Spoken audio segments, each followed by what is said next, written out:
Welcome to the Talk Sox podcast. I'm Alex, and Maddie is back with us. Welcome back. Hey, how are you? How's it going? Just kind of keeping an eye on the All-Star game, but not really keeping an eye on the All-Star game. Yeah, I watched like maybe one or two innings, but I didn't realize that I was watching the red carpet show while the game had just started. So I was listening to Aaron Judge break down his stupid little suit to whoever was on MLB Network. I skipped the red carpet stuff this year. I think it's gotten to the point where they only talk to the people that I don't care to listen to. Yeah, like Jazz. Primarily Aaron Judge and Jazz Chisholm. Yeah, they're athletes. I really don't want to hear them break down, their outfit. Yeah, I feel like they're just spitting like facts that they have memorized on the drive over to the ballpark. In I whichever don't think that Aaron yeah. Judge is in the know about the designer or whatever that he's wearing. We're just trying to remember the company's name that made the whatever they're wearing. It's not suits anymore. No, it's a very loose definition of suits. Yeah. I saw some dude had like this like cut off jean jacket and then pants to go along with it. Okay, that's Last year was cool. They had the cowboy yeah, hats. yeah. All the Yeah. cowboy stuff that was cool.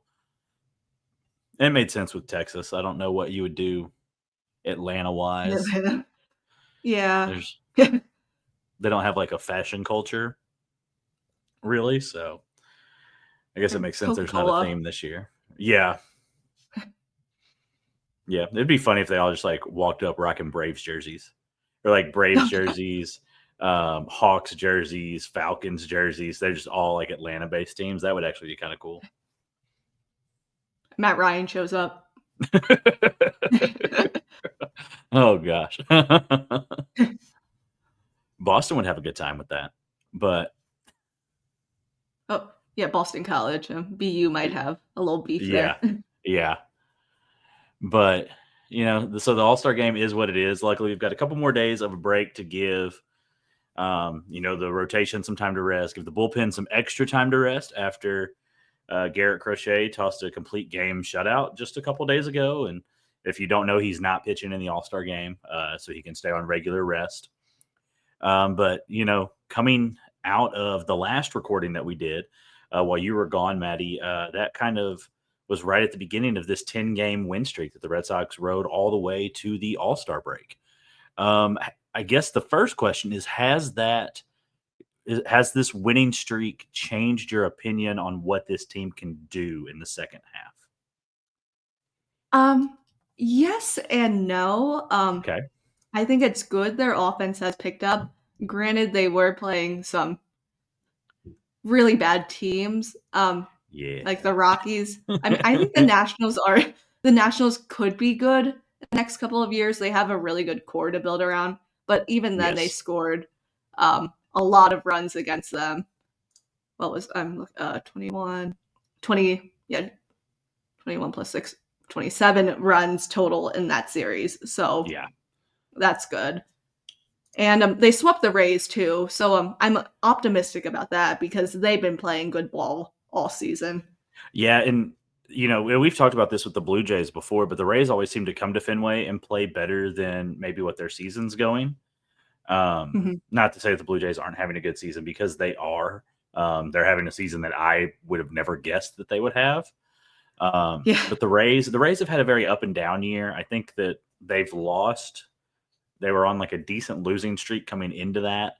So it just kind of compounded with that 4-game. Being able to sweep a team in 4 games is huge. That's unheard of in the modern MLB now. And I really think that is kind of indicative of kind of what we can see moving forward. So I've got Fangraphs pulled up here from the beginning of June. The Red Sox lead the MLB in RBIs. They are, I got to find them again, middle of the pack, 14th in walk rate. They're coming in at 5th in batting average, 3rd in on base, 1st in slug, and third in weighted runs created plus. WAR, I think that they should be. Yeah, no, they're third in WAR with an 8.2 behind Seattle and Toronto. So since the beginning of June, and we know how June went. June was not a good month for the Red Sox. But since the beginning of June, the Red Sox have been one of the best teams in baseball. I know right after the Devers trade, we're not going to harp on that, but in that press conference, just to kick off the Seattle series, the day we recorded, the day Roman Anthony hit his very first home run in the majors, Craig Breslow sat there on that Zoom call and said that he could see this team being better at the end of the year without Devers than with, and promised to buy heading into the trade deadline. So I guess my next question is, do you believe those two statements? Yes, I On both of do. them? Yeah. Yeah. Well, I'll bring the Devers trade up. I was pessimistic after that. I think Absolutely. most fans were. But now they're scoring a lot of runs without Devers, and the pitching has gotten their stuff together. The defense has also looked really good. Yeah. The bullpen's finally getting some rest because starters are pitching at least 5 innings in their outings. Mm-hmm. So yeah, Even and Walker they have Buehler. yeah, even Walker Buehler, which yeah, everybody's That's the nicest surprised. thing we could say about him right now is he's going at least 5 innings. Yeah, and the team is scoring runs to help Yeah. him, Yeah, and absolutely. they have the prospect capital to go after who they want.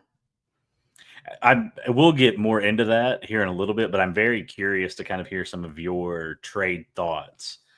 Because it seems just even through like our writer Slack channel, like it's still a pretty split opinion on what the Sox should do.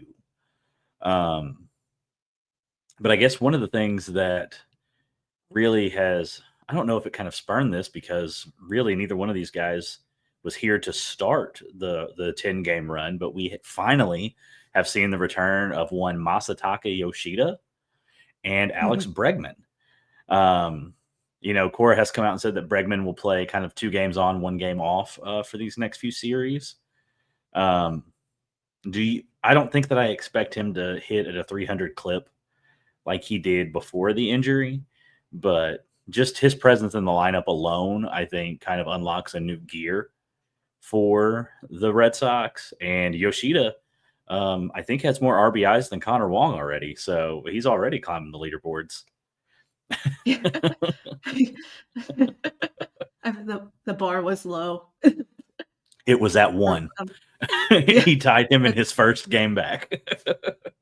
What's the Michelle Obama quote? When they go low, we go higher. Yeah. Right? Yeah. Yeah.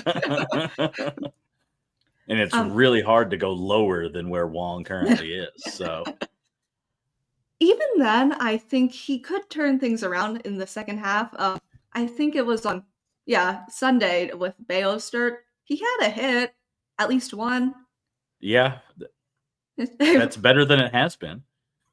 Exactly. So things could turn around. And to be fair, he has been good defensively. He has made significant improvements defensively. Yes. Looking at his no, they went down a little He's bit. had Oh 1 no, RBI.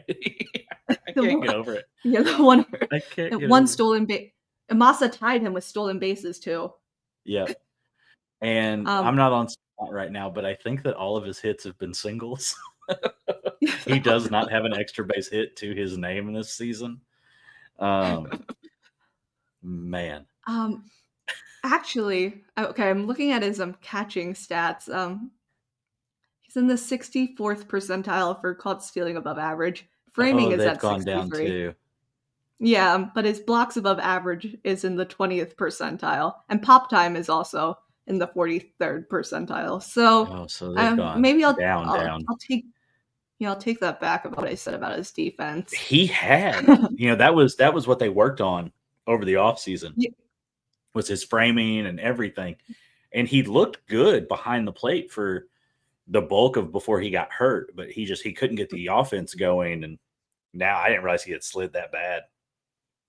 Yeah, I'm Especially when you've got maybe Narvaez, who I'll pull up Savant real quick, who's in like the maybe his back 98th could turn around. percentile. Oh, he's amazing. Yeah, it. Let me pull that up real quick. Yeah, yeah. Narvaez is 95th percentile, blocks above average. His caught stealing above average is the 100th percentile. His framing is the 90th, and his pop time is the 80th. Uh, he also has one stolen base on the season.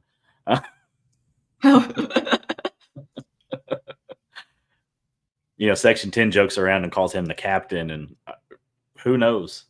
I mean, I'm not saying he's Veritek, but man, if he's this good as a rookie, sign me up. Like, lock him into an extension and let's go. Yeah, I don't think I remember we talked about the catchers the Red Sox signed in the offseason, and we were like, "Ooh, Carlos Narvaez, we'll put him behind Wong." And now Yeah, he's played to a starter's role, which is very promising and good for the pitching staff too. absolutely. And they all seem to really enjoy throwing to him. One thing I have noticed with Wong, and we'll get off of the like ice cold players and Connor Wong and talk more about the players who have been hot over this streak here in just a second. But I think that one of the reasons why Connor Wong is still on this roster is Brian Bayo seems to love throwing to him. He is. I think that Wong is Bayo's personal catcher, and I mean, if they DFA Wong, if they trade Wong, Bayo will be fine. I'm not worried about that. Bayo seems to have really turned that corner, but it seems that almost every one of Bayo's starts is Connor Wong behind the dish. So that shows that at least somebody on the pitching staff still really trusts him.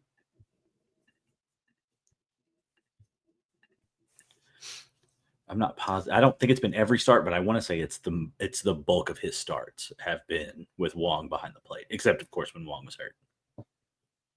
Yeah, I'm looking at his catcher splits. He has 267.2 innings pitched with Wong and a 3.83 ERA. Wow. His ERA with Narvaez, though, is 3.07. Okay. So maybe it's not So he can throw as to big of a deal. Wong. Yeah. Yeah, Narvaez. Yeah. But, I Interesting. mean, Narvaez needs rest. I mean, they Yeah. can't play him every day. The Phillies did that with Real Muto, and now he's kind of turned into a pumpkin. I was So, about to say I wanted the Sox to be in on Real Muto so bad when all of that was going on, and just kind of looking at what he's been last season and now this season with the Phillies, I'm kind of glad that they're not. Not that I think that Cora would have ran him into the ground like this, but he looks gassed. mhm. And we'll get into trade deadline, targets then. But I think at least in the off season, they should, get a good backup catcher that's not Blake Sable. Well, he's with the White Sox now, so For cash considerations. yeah, the ever elusive cash considerations. So we've talked about the coldest player in this stretch of games with the Red Sox, but we have not yet talked on the hottest player in this really month and a half stretch, and that is one Ceddanne Rafaela. He should be in Atlanta right now. There is no reason that J Rod from the Mariners is playing center field for the AL and Ceddanne Rafaela is sitting at home. It's ridiculous. He has been absolutely on fire, and he has been the spark plug that this team needed, thanks to Alex Bregman. And Ceddanne will tell you that himself. The coaching staff and Bregman have been working with him to pull the ball, and boy, has he. He's It electric. was it I love watching the him. the walk off home run over the monster, or Yeah. was that? Yeah, that was beautiful. Have you seen the picture of him coming down the third baseline with the whole team. Oh, yeah, It, and they're all, it like, you zoom Austin's in like on just everyone. like No, clapping he's over standing to to the the side. side, Yeah. like, politely. Yeah. So cute. Such a great job. Very good. Roman's pointing at the plate. Yeah. Yeah, that is my Facebook cover picture right now. Like as soon as it went up, I downloaded it and put it on my Facebook page. Um, but it is nuts what he has done since the beginning of June. He's slashing 316, 350, 654 with a 424 WOBA. His WRC plus is a 172. And he's leading the team with 11 home runs since then. Trevor Story does have more RBIs than him, but and Story, as people who have followed along on the website and here will note, has been my sworn enemy since the start of the season. There may be a public apology coming. I'll just leave that there. But Sadon has really been the lifeblood of this team, in my opinion. The team goes as Sadon goes, whether that be making incredible plays in center field or at second base, as he will be playing occasionally through the second half for now, or at the plate. I don't think that there was discussion even on this podcast before the season started that Sadon was the odd man out, and he could be traded. And I will say that I've always been on Team Sadon. I never wanted to see him traded. I would have traded Willier before I traded him, and I don't want to trade Willier either. And I am just very glad to see how incredible he has been this season. And I don't think that it's crazy to say that we could be looking at a superstar in the making in Sadon Rafaela if this keeps up. If this is his ceiling, sign me up for the life of that contract. His contract is a steal too. Oh my If God. he keeps playing like this, just for his sake, I'd want to see it reworked to have him get more money because he Yes. deserves it. Yeah, absolutely. And he's such an easy guy to root for. Like you hear him in interviews, he seems like a good teammate. He's pretty humble and he Yeah. just wants to win. I was about to say that's exactly what I was about to say. Like he just wants to win. And I think that he shouted out like the 04 and the 07 team during an interview and saying like growing up watching like playoff Red Sox baseball, he wanted to feel that moment. And I think that he has felt bits and pieces of it. I mean, you listen to Will Fleming and Lou Merlone and even Dave O'Brien, which Dave O'Brien's call of that walk-off was the best O'Brien call since his Big Papi, David Ortiz call. That I'm not a big Dave O'Brien guy. I think that he gets a lot of unnecessary hate, but I'm not a huge fan of his. That Sadon call was perfect. That I liked it better than Fleming's call, and that's rare for me. I usually like anything that Will does leaps and bounds better than anything that OB does. But I thought that was just such an excellent call, and for OB to be and those names to be saying what they are about Sadon and just how they handle him and how they approach him and talk about him, like you can tell that the people who've been around this sport for a long time believe that he's going to be a big deal for this team for a long time, and that's encouraging. That's very encouraging. As Red Sox fans, we always knew the defense would be Gold Glove caliber and maybe even Platinum Glove, but now finally seeing his bat catch up Mm-hmm. is just beautiful to watch. Yeah, my take had always been like if he's just a slightly better offensive JBJ, I'm fine with that. I'll take the glove in center field and I'll take a league average bat every season. But if he's this, I mean, that's the best center fielder in the league. And it's really not even close. And just looking at his fan graphs since June 1st, his strikeout rate is down to 19.1%. Uh-huh. Which that always was a big issue with his game, but if he can cut that down, this team is going to the World Series. It I don't think you're crazy for saying that. Like, and I know that's kind of been a talk in our Slack group as well, because we've had some national names come out and, you know, you ride with the Red Sox. Jeff Passan came out, 2 days ago, yesterday, and said that, if they add a starter, he thinks that they're a World Series contender. And then you had Ken Rosenthal come out last night and say the same thing. And I think that it's been, as Red Sox fans, we're so conditioned to, well, the national media, or the media is owned by John Henry because he owns the Boston Globe and NESN. And, so everything that comes out about the Red Sox, we're always like, oh, well, that's just John Henry making sure his employees talk nice about his investment. Jeff Passan has been saying this for almost 2 months now. He went on Section 10 at the beginning of June and said very similar, Garrett Crochet, he's an ace. He's solid. He's good to go. And I'm concerned about afterwards, after Crochet. Giolito hadn't turned the corner. Bayo was getting better. Dobbins, I think Dobbins had been doing well. That was before the Giants start, where we found out he was injured. But Passan has been saying this since the beginning of June, that he thought that the Red Sox would be World Series contenders if they added an arm. And now he's saying that maybe they don't even need to add an arm, because if you've got Brian Bale pitching the way he's pitching, or add a number two, that's been the thing.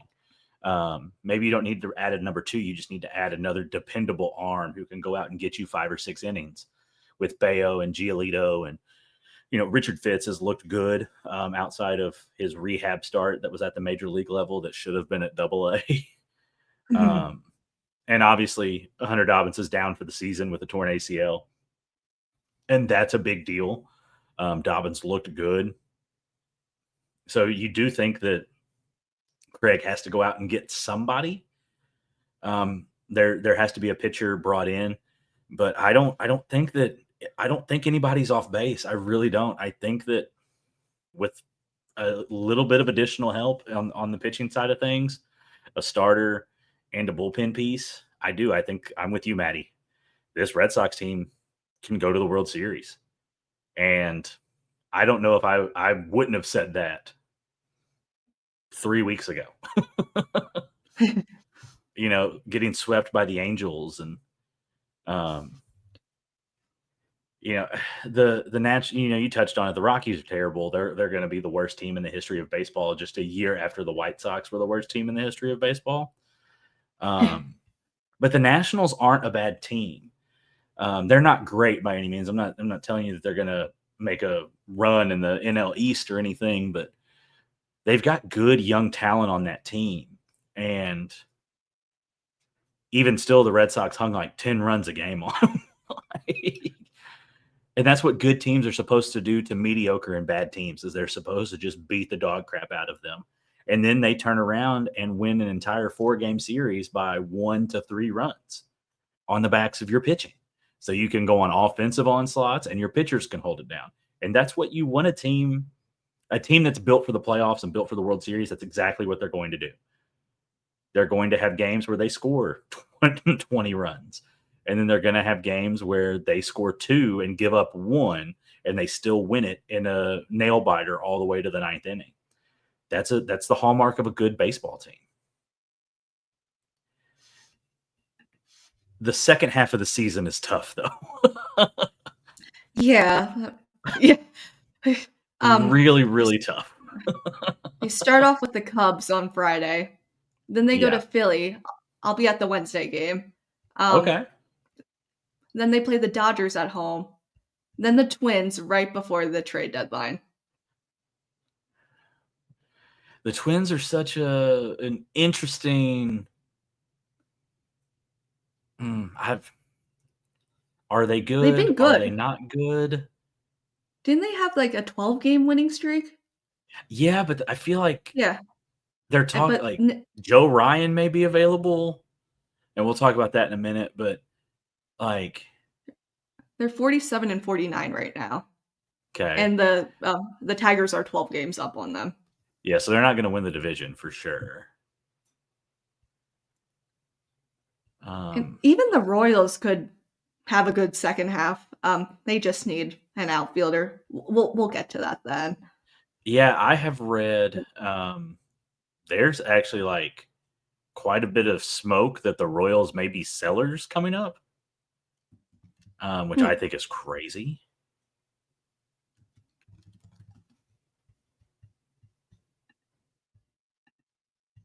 Cannot find what I'm looking for. Hold on. Well, yeah, like you said, we'll get to that here in a second. But like you said, we do the Cubs at Wrigley, and then we go to Philadelphia, which the Philly series last year is what. That was their downfall. Yeah, that's what kind Well, of really got the Sox rolling going into the All-Star break last year, because we went Phillies Yankees and nobody expected us to play the Yankees well, but then we beat the Phillies, what, 2-1, I think, and then turn around and did the yeah. same to the Yankees.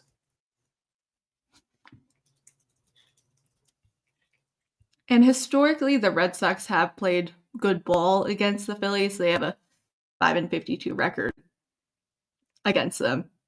Yeah, So I'm not too concerned about that. And the Phillies are limping into the All-Star break. So like their bad performance could continue. Um, yeah.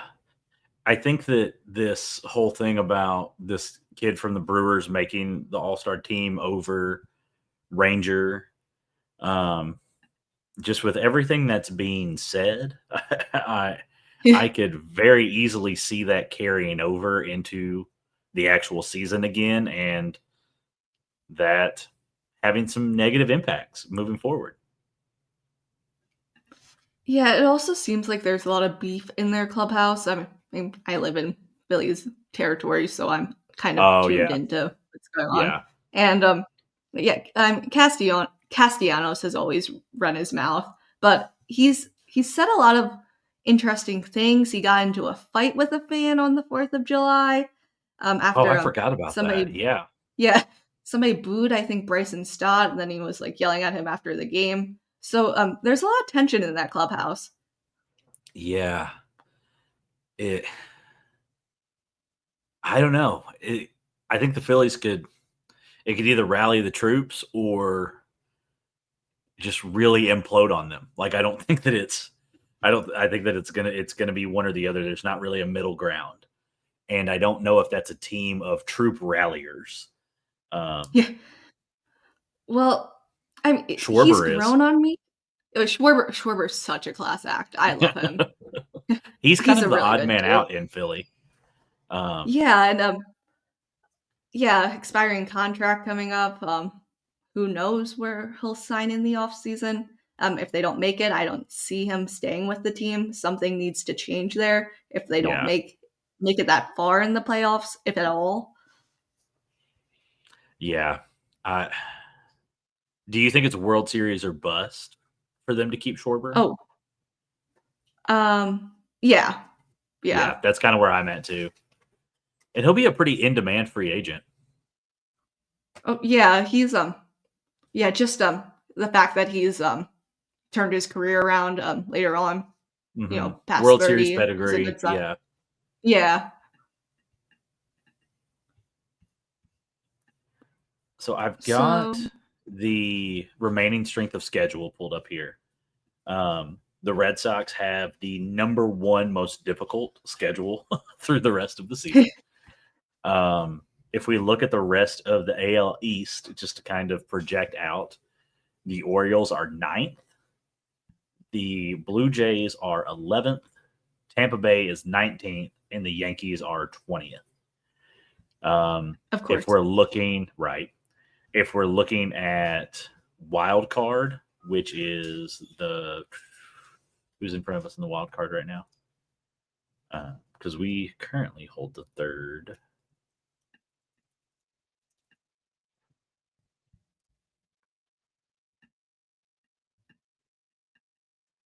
Yeah, so it's the Yankees are in front of us, and then the Mariners are behind us by a game.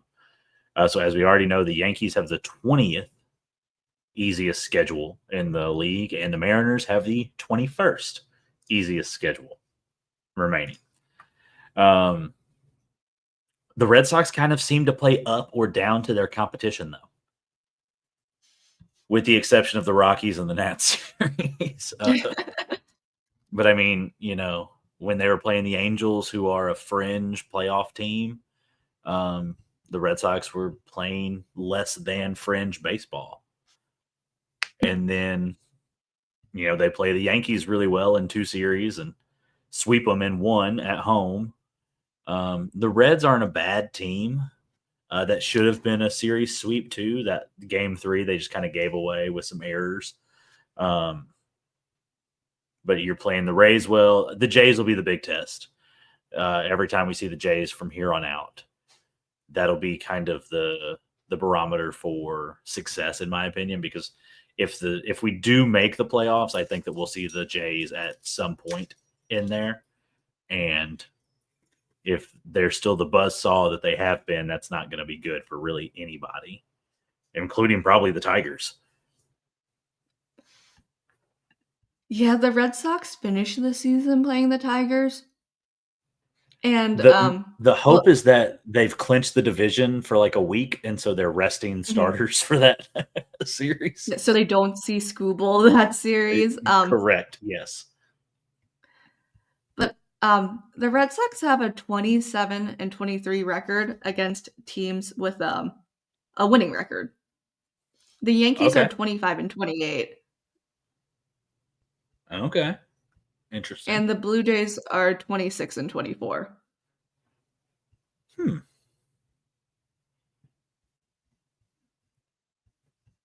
I would not have guessed that about the Blue Jays. Yeah, I mean, they were I think the first couple of months in the season they were, trying to find their mojo, and now they have it.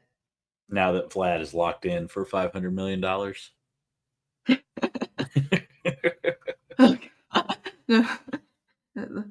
All webs connect to him. The Blue Jays go as Vladimir Guerrero Jr. goes. But George Springer is also having a good year, and one can argue he was also snubbed for the All-Star game. Yeah. I think that you could make a case that he is having a career season. Like, not inflated by cheating? Yes, not inflated by cheating. Yeah, I'm looking out at the schedule through August, and it's tough, but I don't see any reason why we can't really play very good baseball really all the way through September.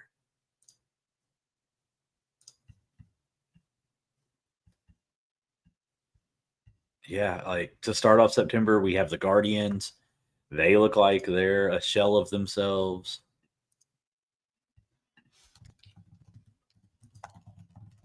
We go from the Diamondbacks are falling apart.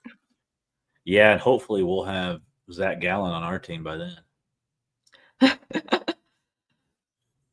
That might be a little wishful thinking, but I was at that Diamondbacks game last year in August where they shelled Bayo. Oh, really?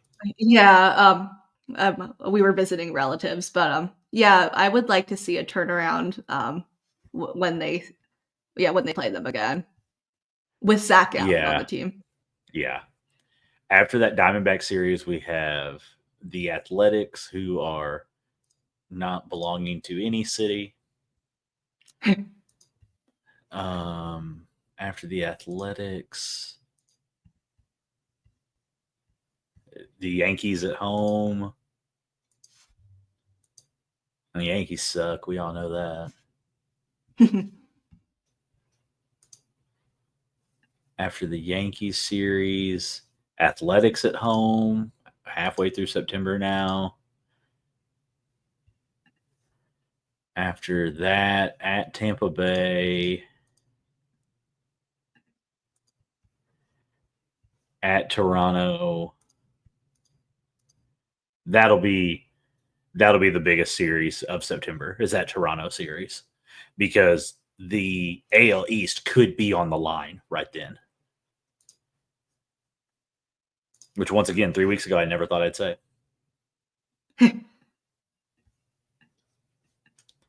And then, like you said, we closed the season with Detroit at home. You'd have to think for at least those last couple of games of that as long as Detroit has clinched a playoff berth, like, yeah, we're probably not going to see Skubal, Flaherty, Will Vest probably won't be closing any games. No reason to risk injury when you've got a playoff push on the line.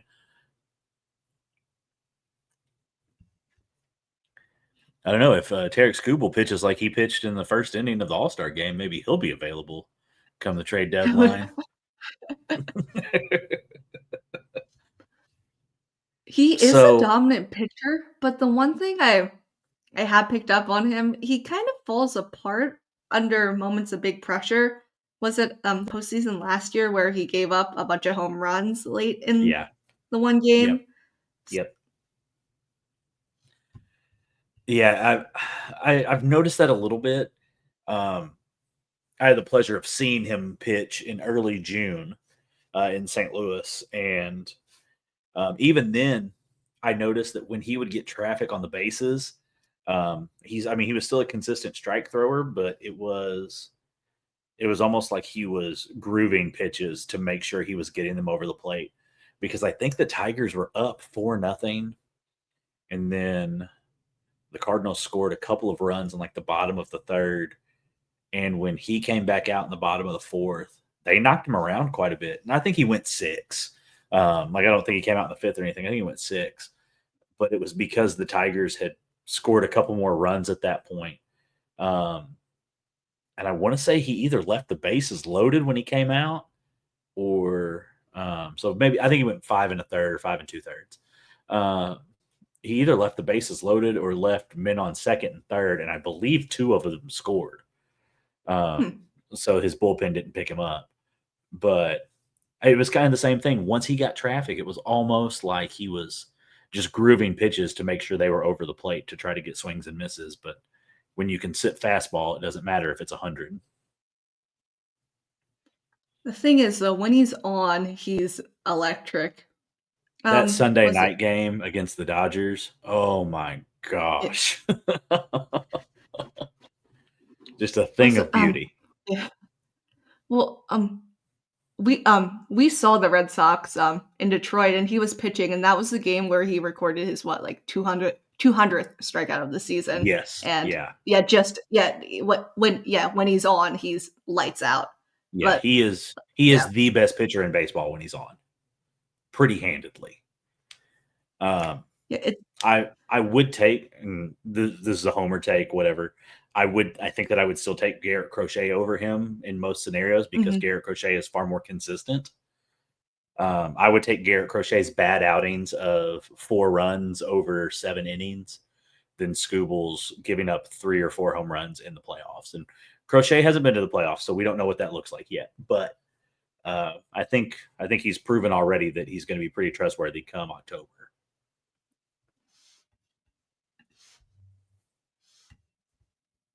Is there... I'm trying to think how I want to phrase this question. Outside of the obvious names that should not be traded. So your Roman Anthony's, Garrett Crochet, Alex Bregman, Marcelo Meyer.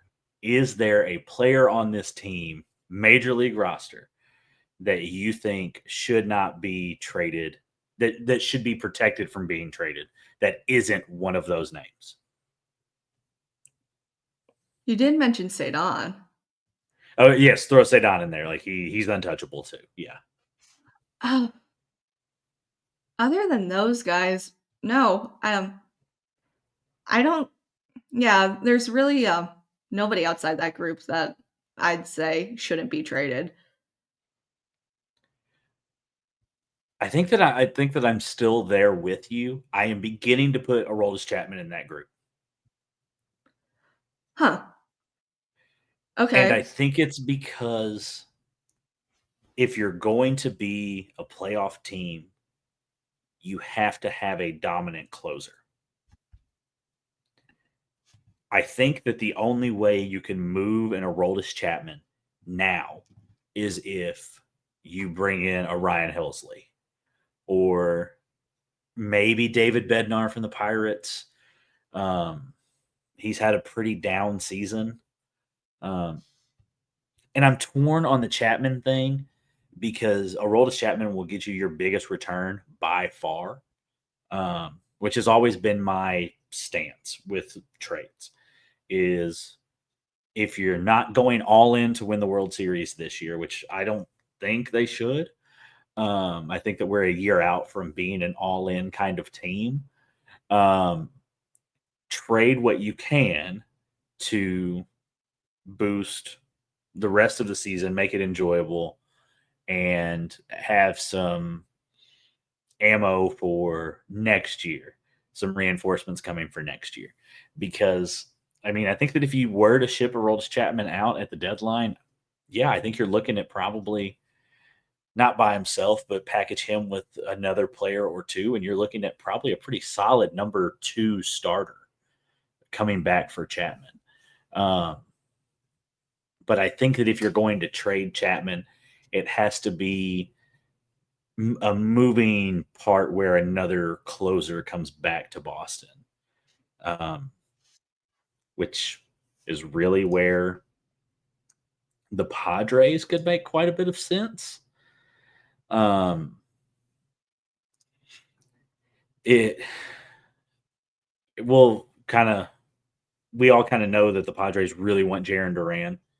Um, he's been effectively like their white whale for the past couple seasons. Um,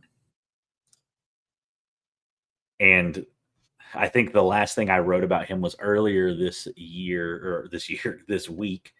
Um, and in the week they had made multiple trade proposals before the All-Star break. Like the week that Friday, Saturday, Sunday when that piece came out that Friday. That week, last week, they had made multiple trade proposals that week to try to get Duran over to San Diego. And so I think I'm so torn on it because I think that if you're trading a Jaron Duran, you're likely trading him for major league talent. But I don't think there's anybody on the Padres that I would want to trade him for. That's not like Fernando Tatis, and that's not going to happen. Um, that would be awesome, though. One um, can dream. there was some talk of it at one point over the off season that I don't When think. the ownership issues were going on. Yes, yeah. Um, Kind of like a just see what happens. Call them. Maybe they're so engulfed in arguing with each other that you can get somebody really cheap that you shouldn't be able to get really cheap. But I think that if you're going to send Jaron Duran to the Padres, um, I think that it either has to be a 3-team deal where the Red Sox get a Joe Ryan from the Twins, the Padres get Duran, and the Twins get a couple of prospects from the Padres. Um, because if the Padres' top 2 prospects are off the table, um, that's that shortstop DeVries, um, Mhm. and Salas? Ethan Salas, the catcher. I think that if you can get them to trade you DeVries or whatever his name is, you need to get that deal done this week so you can turn around and flip him for somebody else. Because if Marcelo Myers, your shortstop of the future, you've got Franklin Franklin Arias Arias. too. Yeah. Why I always space on his name. And I'm gonna see it and be like, oh yeah, duh. Um,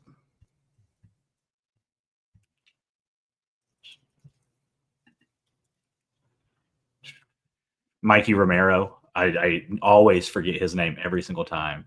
Yolan Cespedes is a shortstop. You've got a ton of shortstops in the system.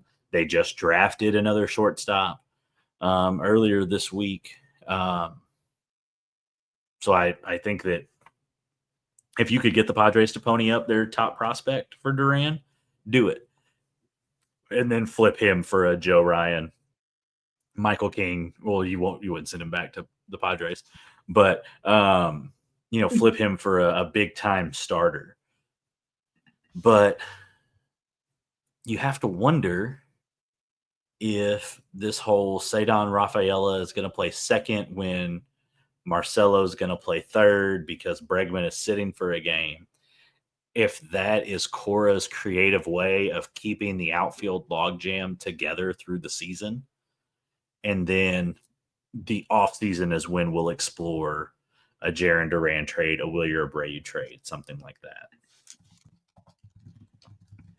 Cora did come out and say that Roman Anthony is 21 and he's not going to be just a DH, which I think is interesting. I agree with him, but I thought that it was interesting that Cora came out and said that. And I'm sure I'll catch some stuff for this, but I do think that the best path forward as we approach the trade deadline is to trade Jarren Duran. He has started to heat up.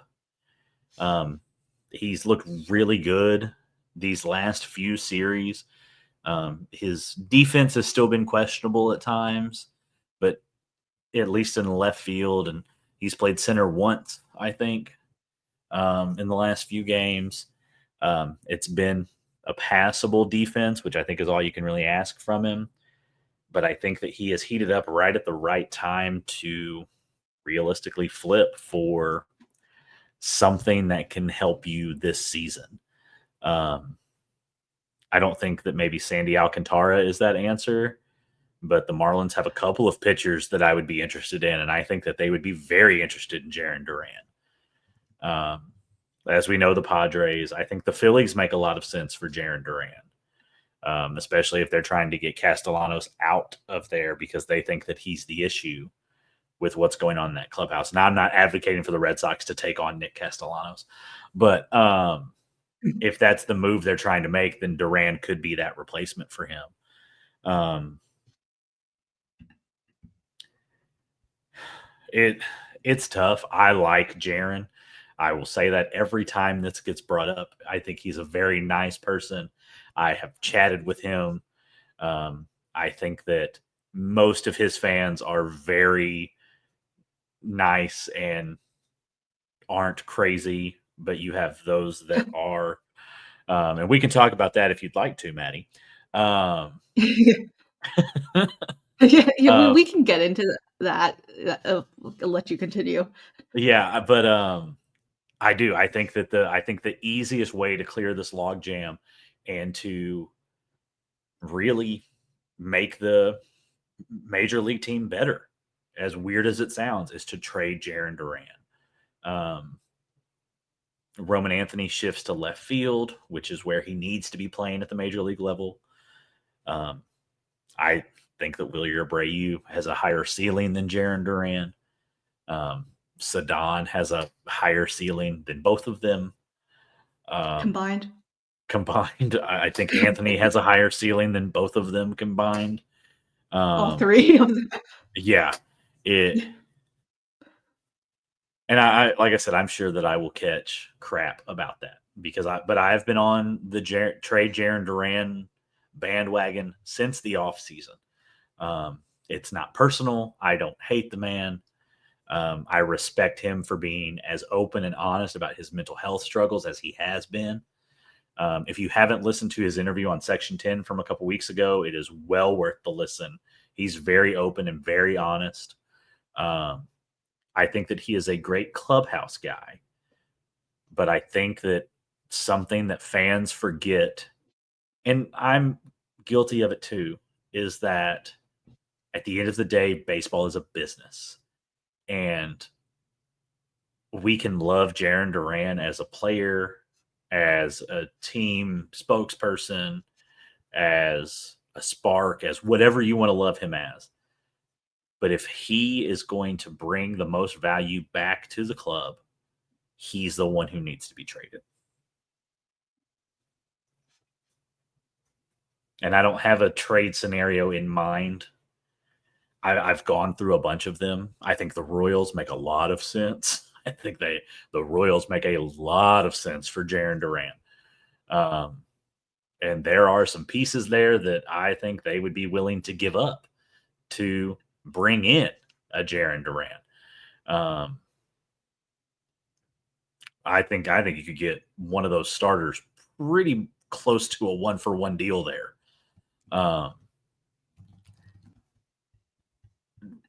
Not Reagan's, but anybody else I think is probably easily had.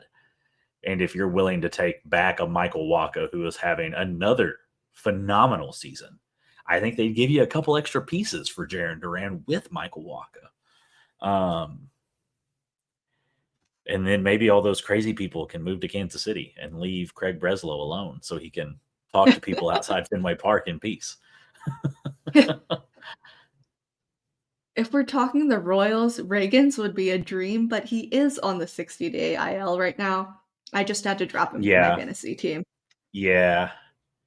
I mean, I don't think there's any way the Royals would even talk Cole Reagans.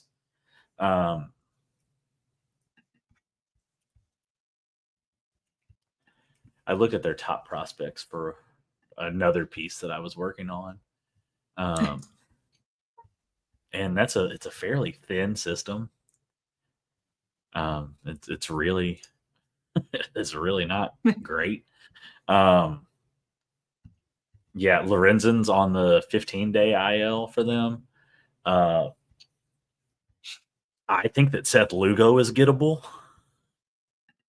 I mean, he's 36. So you're not looking at longevity there, but like I said, I think Wacha, I would be very interested in bringing Michael Wacha back. But I also really like Lucas Ursig. I'm probably saying his last name wrong. He's like their stud reliever. I think he's probably available. And I think that could be part of a Duran swap. And you want to talk about anchoring the bullpen? There it is. And I know that Duran for a middle reliever isn't flashy, but it fixes a problem. And sometimes that's what you need to do. Yeah, who's on? Yeah, their farm system is okay.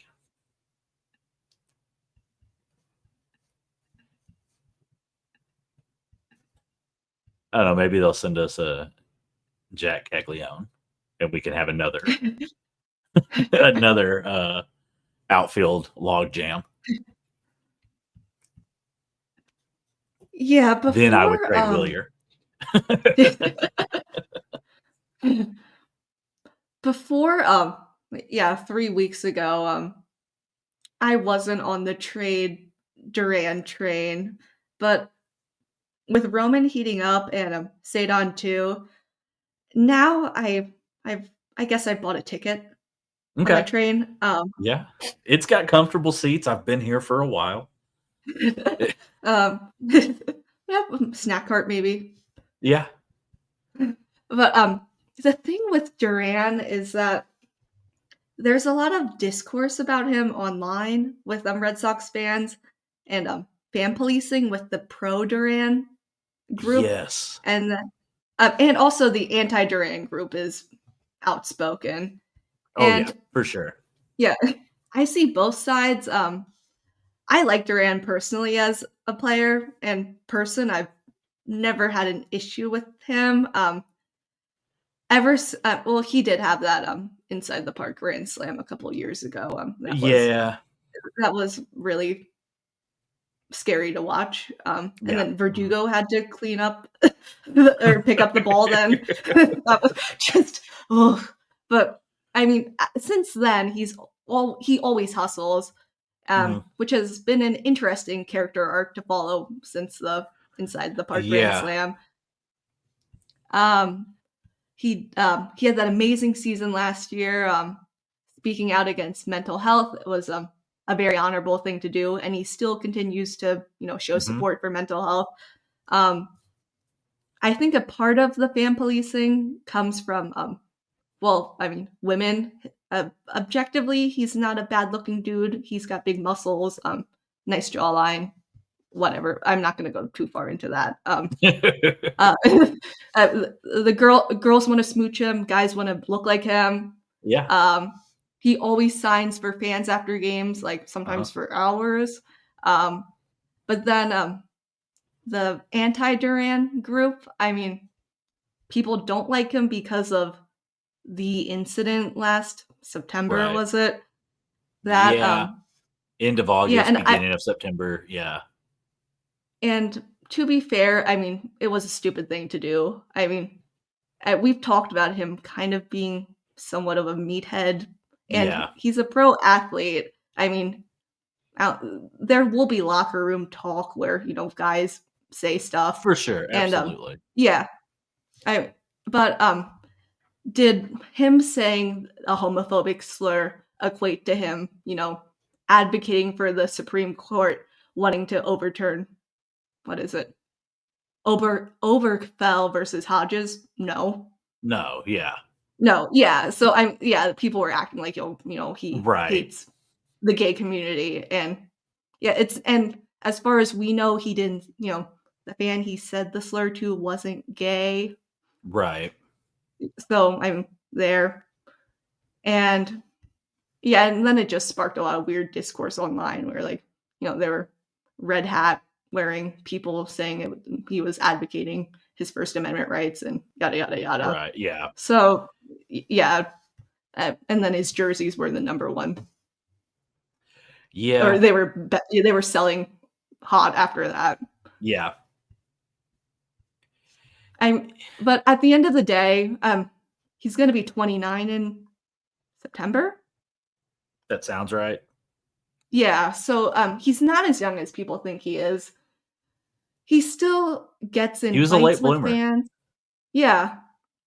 I mean, there are the personality things too. I mean, he almost got into a fight with a fan, and Sedan had to restrain him in Cleveland. Yeah. Um, It. So so he talked about yeah, that in the Section 10 interview.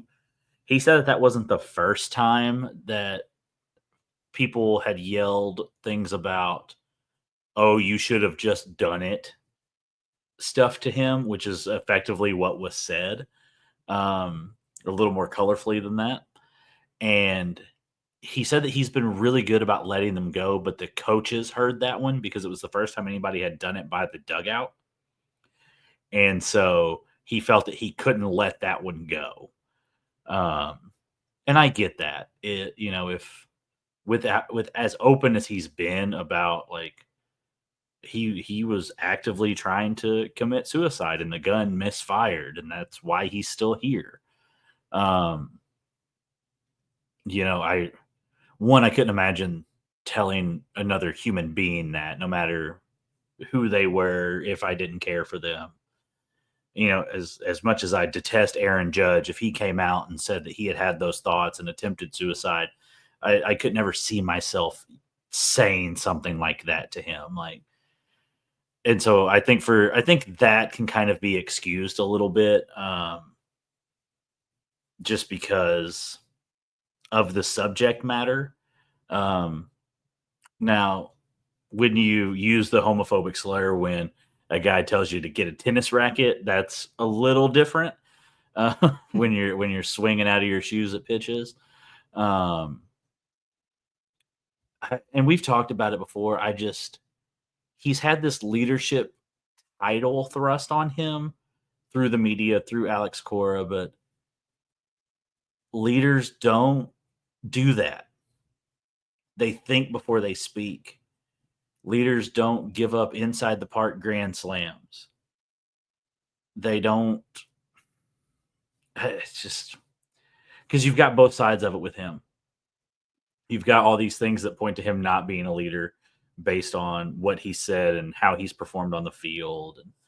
And then you've got these other things where, like, during the Green Monster game, where like he's like getting like halfway in the scoreboard and talking to the guys, that run the numbers and everything. And he's joking around. Like you said, he signs sometimes for hours after games. Anybody who's out there, Jaron Duran will sign for and take pictures He with. makes And sure that's every great. fan, Yeah. is accounted for. Yeah. And that's something that's very rare in modern baseball. You'll get a few. Last year when the Red Sox came to St. Louis, that's Tanner Houck's like home. That's where he grew up. He signed before the game for anybody that came down to the field. And you could tell like a bunch of these people had no idea who he was, but he was on the field and he was signing stuff. People were passing to him. And so they were getting autographs and he didn't care. Like he loved it. You could tell like he was enjoying it. He was talking to people that obviously he had relationships with, people he knew, maybe family, I don't know. But that was the only person I saw doing that. And then you hear these stories of Duran after every single game is signing, sometimes for 3 hours after the game is over. And, he's talked this year that like after the game's over, he goes and works out for an hour and then goes out and signs for another 2 hours. And so these fans are waiting out there for an hour, 90 minutes after game. And then they stick around until they meet him. And I think that that's great. And I think that wherever he goes, he will continue to do that. But I think that for the betterment of the team, from a baseball standpoint, you've got to trade Jaron Duran. And that sucks. But sometimes your favorite player has to be traded. And I'm not saying that Duran's my favorite player, but to the people who he is, their favorite player, like, that's great that you support him and your entire Twitter profile is dedicated to him, to the point that some people think that you're stalking him. But yelling at Craig Breslow when Breslow is talking to fans isn't going to garner any brownie points. Like, and I get it. We live in a world that is driven by clicks and likes and interactions. And I'm sure, and I'm not going to give her a whole lot of publicity on here. Like, you can go find her on Twitter. Just just search for Jaron Duran and she pops up. But organizing a group of people to yell at the president of baseball operations to not trade Duran isn't going to do anything. And it's just social media engagement is all you're trying to get from that.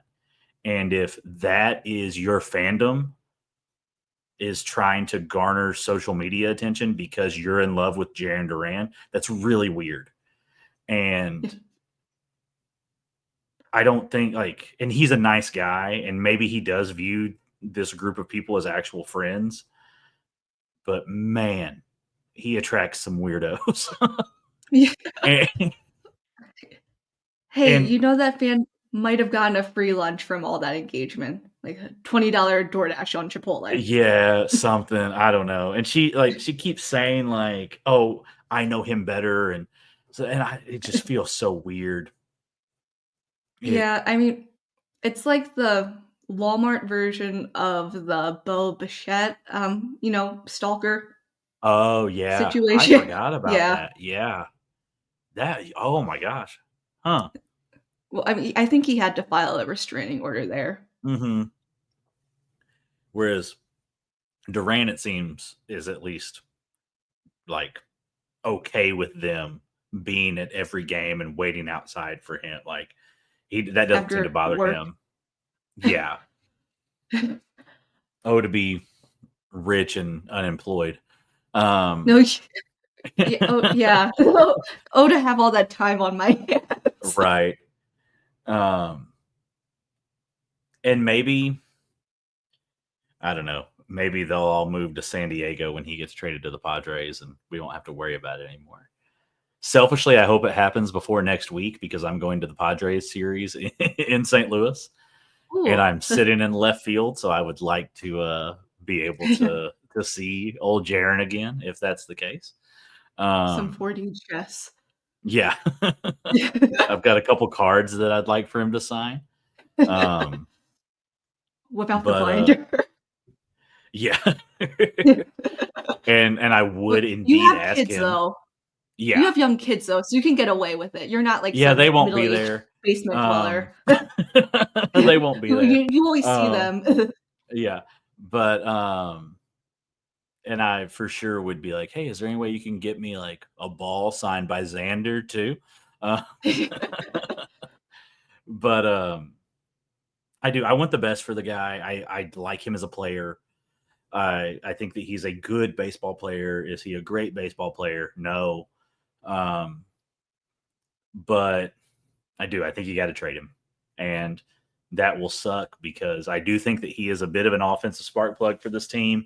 But I think that Ceddanne Rafaela has taken that over. I think even Wilyer Abreu has stepped into that role, and if you've got that, and then like you said, Anthony has gotten hot, and Marcelo is starting to not swing at every splitter that gets thrown towards home plate. Um, I don't know. I think you can survive if you can survive without Rafael Devers, you can survive without Jaron Duran.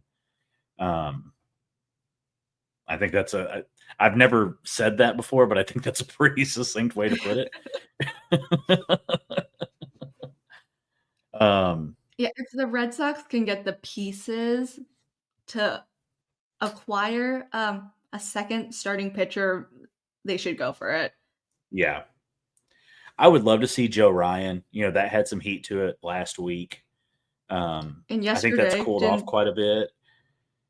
didn't Bregman post that photo with, Yeah, and then the Crochet official and Red Ryan? Sox, the official Red Sox account posted a picture of Crochet walking into the stadium with Joe Ryan. So like Huh, I huh. I I love conspiracies. I don't subscribe to Yeah. them, but I love conspiracy theories. Um, man, if that's the Red Sox like hinting that that's coming down the pipe, Bregman obviously knows what he's doing. Yeah. But for the official Red Sox Twitter account, IG account to post a picture of Crochet and Ryan together mere days after it came out that the Red Sox are connected to him, sometimes where there's smoke, there's fire.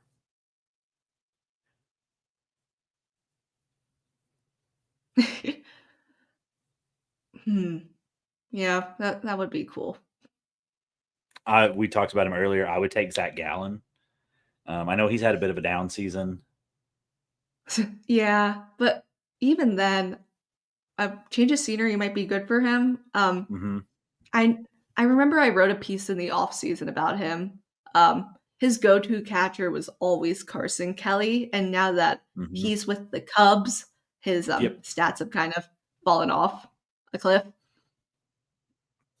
Carson, Carlos, they're real Carson, similar. I I think he only signed a 1-year deal with the Cubs. Hmm. That would be interesting. I but we're talking about Twitter stands, but I mean if Zach Gallen was on the Red Sox, I might become one of those for him. Only if they He's always extend been him. a yeah, only if they extend him. He's Yeah. also a Boris client, but yeah, he's always been one of my favorite pitchers. Yeah. I've always liked Zach Gallen. I do think going back to Joe Ryan for a second, I do think it's very interesting that old friend Christian Vasquez is in Minnesota and that he is one of the two kind of veteran contracts that they have that Carlos Correa is hurt now, so that's not a deal that they can really get out from under anytime soon. But I think that Christian Vasquez would offer offensively just a touch more than Connor Wong, but I would rather have Christian as the backup catcher than Connor Wong. I would rather have Carlos learning from Christian than have him sitting there with Connor Wong for any stretch of time. Well, Christian's going to put at least one over the monster against the Yankees, and that will make it so worth it. Well, I mean, Connor Wong's bat wouldn't warrant this, but I know he's had some time there playing second. Yeah. But he's just been so bad offensively. There's no reason to keep him on the field when Bayo's not pitching. I think you almost, if you're not going to DFA him, nobody's going to trade for him at this point. He would be a throw-in. And even then, that might make a team back out of the deal the way he's performed this year. I think that you almost have to send Connor Wong to AAA if you can add another catcher. I've been on the Sean Murphy train for quite a while. The Braves have said that anybody with a multi-year deal, or it's rumored that anybody with a multi-year deal they're not discussing. So that would take Sean Murphy off the table. I don't think that the Red Sox really need to trade for a first baseman. I have a piece coming out about some first base targets. But I think that the Romy Toro platoon at first can carry you through a World Series, as crazy as that would have been to say a few weeks ago. But I think that if the Red Sox were serious about adding a first baseman, they would need to look at like the Matt Olson type of first baseman. I don't think he would be cheap by any means, but I think if I was Craig, I would give the Braves a call just to kind of kick the tires on that. The Braves do need outfielders. Is Verdugo still with the team? No, he was DFA'd last week. Okay, great. Yeah, so I mean maybe something could work there. Acuna's playing really well right now. Yeah. Harris is Harris injured? He seems to get injured a lot. Or he could be having a down year. Maybe both. He's having a down year for sure.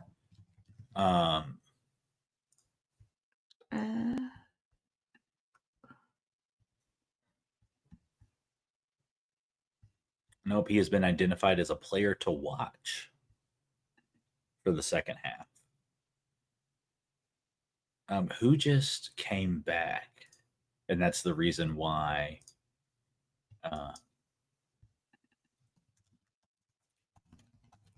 Verdugo was DFA'd. Because whoever it is, and I can't come up with his name off the top of my head. Give me 1 second.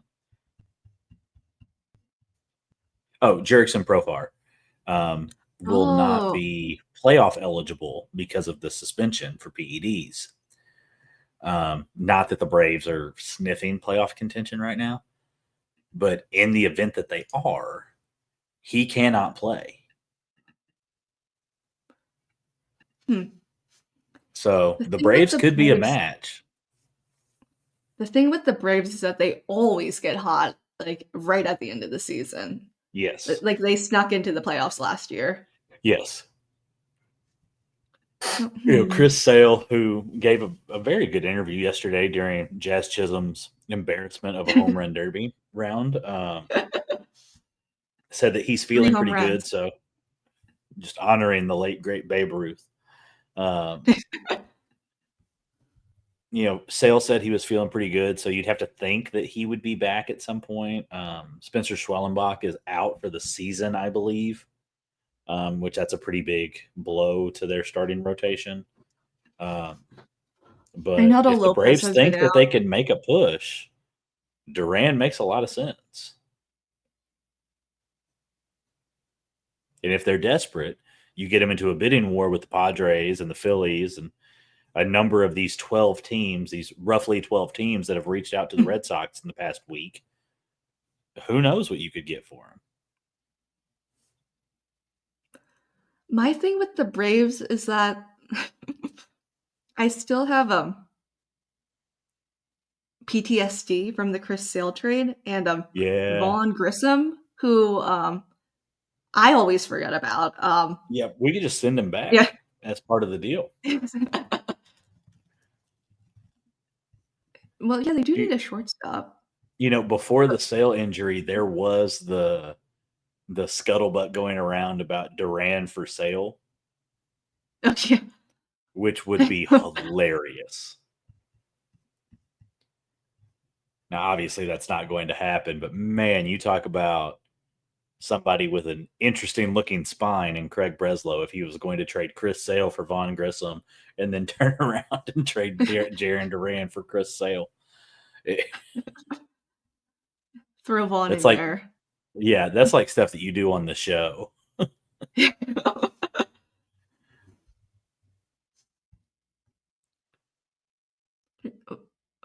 Grissom's batting 284. He's gone on a 350 pretty good hot WP. streak here recently. Yeah. Huh. I think he's kind of splitting time between first, second, and short, while Campbell bounces between first and second in Worcester. So, He's only 24. yeah, he's young. I think that there's something there, but I don't think it's ever going to be with the Red Sox. And that's Well, unfortunate considering the deal that brought him to Boston. throw him in a package to the Pirates for Paul Skeens. Oh my God. I keep talking myself out of that's Craig Breslow's master plan. Yeah. Like I'll start thinking about the trade deadline. I'm like, there's a way to get Paul Skeens on the Red Sox. I'm like, stop. Yeah. And really you just have to wait for his years of arbitration to be up because the Pirates aren't going to sign him to a deal anyway. I really want the Sox to trade for Jared Jones, even though he just had the internal bracing procedure about 6 weeks ago. They're not going to pay Paul Skeens what he's worth. And they're definitely not going to pay Paul Skeens and Jared Jones. So I think that if you could get Jared Jones now and let him rehab, because we seem to have a pretty good track record with that, then I think that that's your number 2 starter that's not going to contribute this year, but will in the seasons to come. And he's electric. If Paul Skeens wasn't on the Pirates, Jared Jones would be head and shoulders their best pitcher.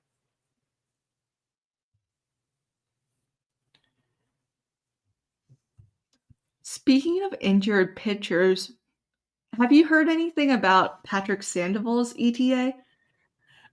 Cora said not too long ago that he's had a setback, I believe. I don't think that we'll see him this year, is just my gut.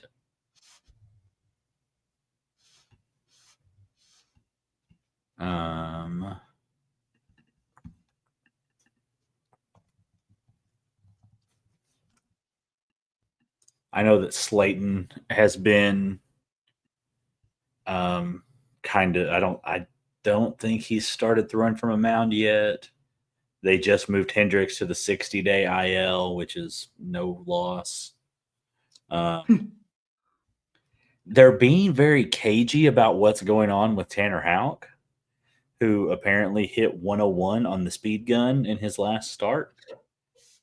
I I don't know saw if I some. believe that. Yeah, a couple people were saying that was radar gun error, which Yeah. I agree with. Yeah, because if you look at his speeds, like it's like 93, 94, 92, 101, 90. Like I can't believe that he dialed it up for one pitch. In AA? Yeah. Or was it triple? No, it was AAA. It was triple. He has Yeah. thrown one start for the Sea Dogs, but that's just because the Woo Sox were traveling. And so it was quicker for him and Masa to go to Portland and play in the Scooby-Doo jerseys. Yes. I want one of those so bad. And there aren't that many players who can rock a Scooby-Doo jersey, but Masa looked Masataka amazing. Yoshida. Yes, he did. because when they got announced, I showed my wife. I was like, "These are awesome." And then I like saw that it was lining up when Massa was going to be there, and I was like, "Oh my god!" Like, I'm watching this game. Like, I don't care what's going on in Red Sox world. Like, I'm watching this Portland Sea Dogs. It. I think with Hauk, um, I think they're going to use him out of the bullpen, and he could probably be the addition, the bullpen addition that can help factor in and stretch some things out to where you don't have Greg Weissert throwing, 5 games a week anymore. You don't have Brendan Bernardino throwing 6 games a week anymore. I know he came out and said that he was a starter and he wants to start. That's all well and good. I think that's him having an eye toward arbitration. Again, Nick Pavetta said so if you look up their quotes, they're identical. The Pavetta quote and the Hauk quote are identical about being starters. And Pavetta said that and still got sent to the pen, and that's where he rediscovered himself as a pitcher. So I don't think that Hauk going to the pen is a bad thing. He's got 1 or 2 minor league options left. I think 1. And so I could also see them just keeping him in AAA and letting him continue to kind of work things out. But that, I think, obviously Dobbins isn't coming back this season. Slayton's got a while to go. I think Hauk is the only pitcher that's even close to being on the horizon. That's played for the major league team. This Connolly Early kid, there's some national scuttlebutt that he could be up in September, which I think would be crazy. But he will be the number 1 prospect in the system once Marcelo and Roman graduate. And it's refreshing to see the Red Sox treating a number 1 prospect that's a pitcher like a number 1 prospect again. So I'm interested to see kind of how that shakes out and to see if we will see him at some point this year.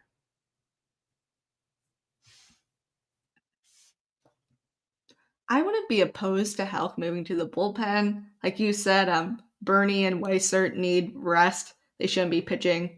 But they did pitch a lot in the first half, and that needs to come to a halt after the All-Star break. And he also would be reunited with his bestie, Garrett Whitlock, in the bullpen, so they could giggle, for the first 5 innings of the game, or right, hang out in the bullpen. I think it was 21 where Hauk saw some time closing games. And I said back then that, like, man, he's really got the makings of an all-star closer, of an impact closer for the Red Sox. And I don't know if I agree with an impact closer anymore, but I think that ceiling is still there. If you believe that Hauk could do that, then I think that makes a Chapman trade a little more manageable. I think you'd want to see it first before you trade Chapman and hope that Tanner Hauk can slot into the closer role. But I think his stuff works over 1 inning especially well. And then I think if he's only out there for 1, then I don't think 101's crazy for a pitch or 2 in that 1 inning, because when he's going, he can dial it up to 96, 97. So in one inning burst, I think he could probably touch 100. So we'll see. There's a lot of options there, and I think that these 3 series coming right out of the All-Star break, the Cubs, the Phillies, the Dodgers, I think that if you go 500 at worst in those, which I know that it's 9 games, so you can't go 500, but I think that if you go 500 in those at worst, you have to buy. The AL is wide open. The Tigers are probably the best team in the AL. And they're beatable. They really are. You're going to see them to close the season out. If you can keep above 500 for these 3 series coming up, buy. And if that means trading Duran, if that means trading the password, talking about Franklin Arias, Peyton Tolley, like that's who it is, not Connolly Early. Peyton Tolley, he's the one that could be up at the end of the season. You know, I wouldn't put his name in any conversations, but they just drafted a ton of big-bodied SEC pitchers, so maybe some of the pitching depth that we have is now expendable. Old friend David Sandlin, maybe he's traded. We haven't mentioned him in a while. But I don't know. I think these 3 series, and I think we'll know something after the Cubs series, which will be great because that'll be the next time we record, is right at the conclusion of that Cubs series, right as they're going into Philly. So that'll be interesting, and it'll be something to watch. But as of right now, I'm in. Okay, thank you, Siri. She agrees. Yeah, she thinks so. She thinks that the Red Sox should be buyers. But as we stand right now in the midst of the All-Star game, I think the Red Sox need to buy. And I think that to do that, you have to trade pieces that you're going to be uncomfortable trading, like Jarren Duran. But if you want this team to have a shot at a World Series, which I think is on the table, I think you've got to make those kind of decisions.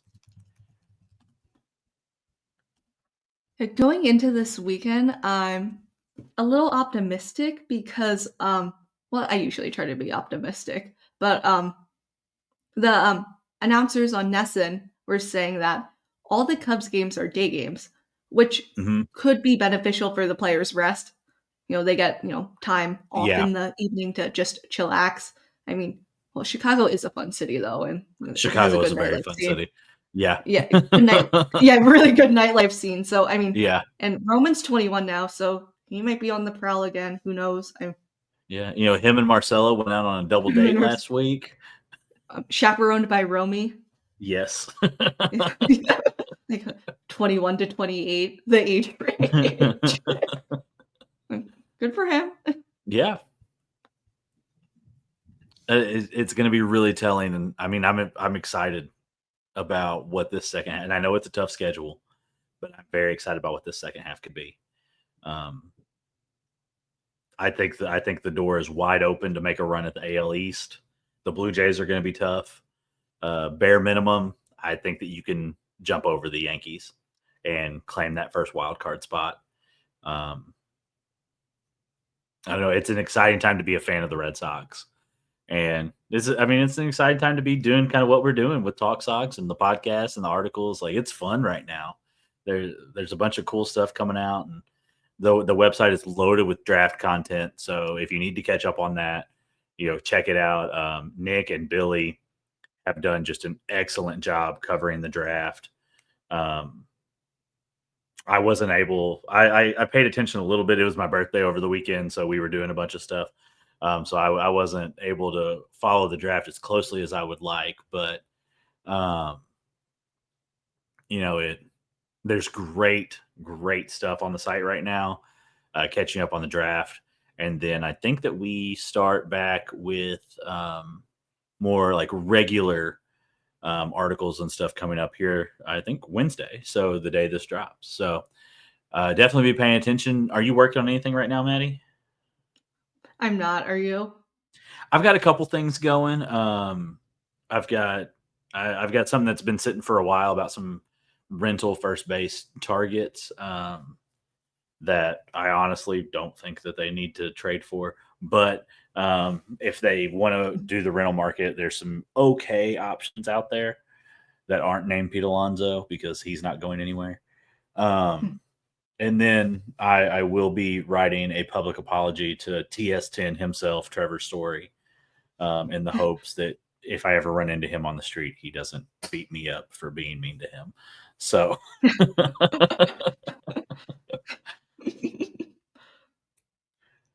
but yeah, so keep watching the site. There's good content. All of our writers are phenomenal. On the last episode, we had Caleb on here. Caleb turns out some really cool stuff, some very insightful stuff. So definitely keep an eye out, and let us know. What do you think? Should the Red Sox go all chips in the middle and start buying as we approach the trade deadline, or find some kind of middle road where they can buy and sell? Like, let us know. Hopefully we'll catch you here next week after the Cubs series. Take care. Thanks for listening to the Talk Sox podcast. See you next time.